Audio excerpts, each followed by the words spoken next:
6 years after his son's death, a man adopted a little girl thinking it would lessen his pain. When he visited the hospital for the girl's monthly checkup, he discovered something that made him cry. Jeremy had married the love of his life, Sarah, and welcomed his son soon after his marriage. He couldn't control his tears when he held his boy, Arthur, in his arms for the first time. The man worked as a manager at a company, while Sarah stayed at home to look after Arthur. Together, the couple gave their son everything he needed. They thought he would grow up, go to school, graduate with a degree, and land a good job like everyone else until they learned about fate's plans. When Arthur turned 4, the doctors diagnosed him with an autoimmune condition with no cure. They told Jeremy and Sarah there was nothing they could do to save the little boy. "Please save our son. We are ready to pay whatever it takes," Jeremy begged the doctor. "I'm sorry, sir," the doctor apologized. "Your son's condition has no cure.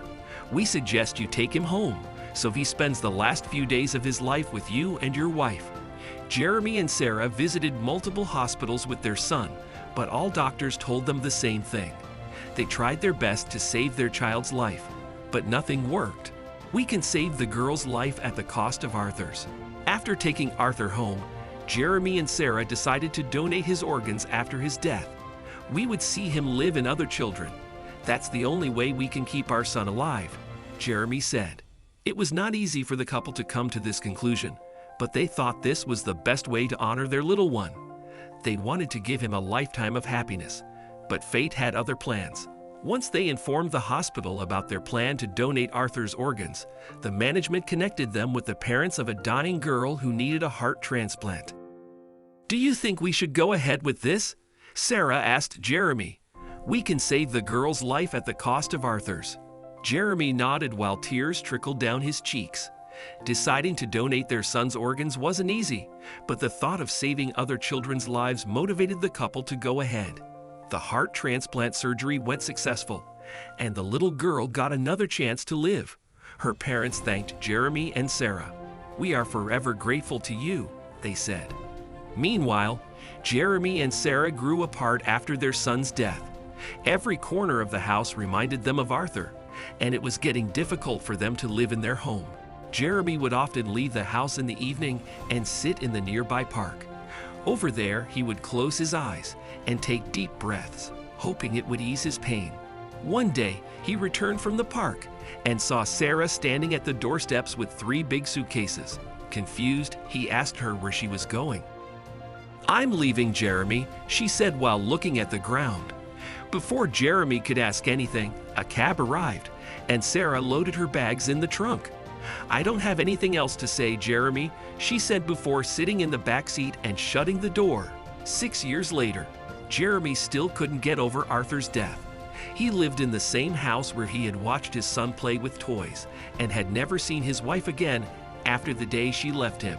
"Mr. Jeremy, I think you need to find an outlet to express your love for Arthur," the psychologist told Jeremy. Years after losing his son, the man consulted a psychologist to help him manage his grief. After a few sessions, the psychologist found a solution. "I think you should adopt a child," the psychologist said. "Becoming a parent again will help you because your love for Arthur is still in your heart. Loving another child will lessen your pain." Jeremy nodded in the psychologist's office but was still unsure if he was ready to adopt a child. "What if I lose this child like I lost my son?" he wondered.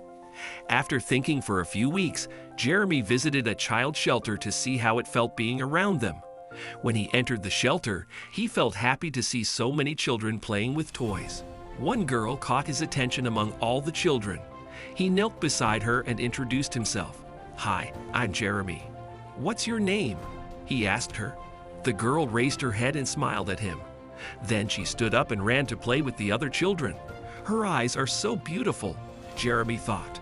Jeremy felt drawn to the little girl, so he visited the shelter several times before deciding to adopt the girl.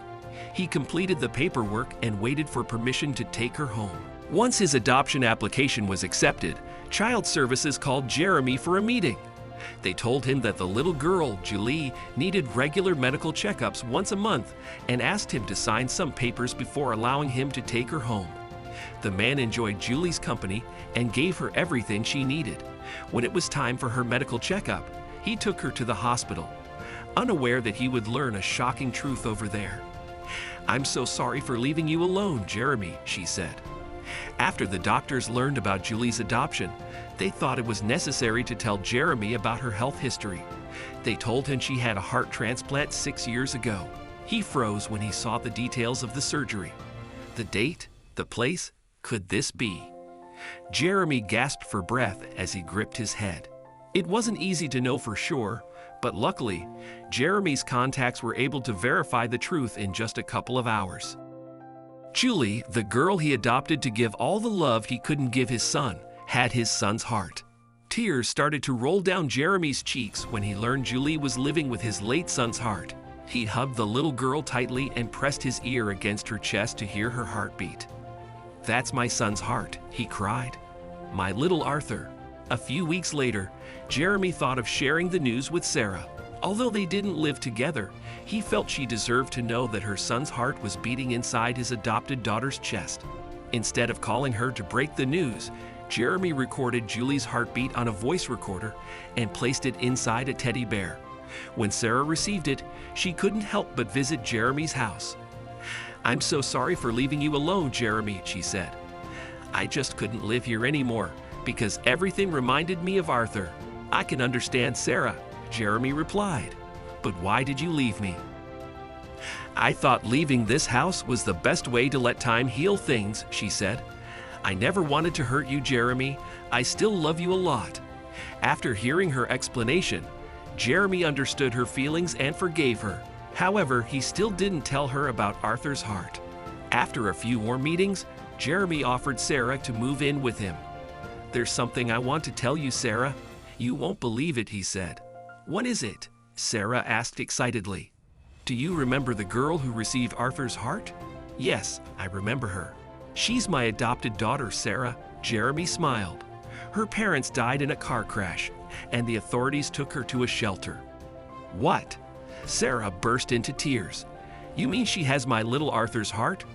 Oh my."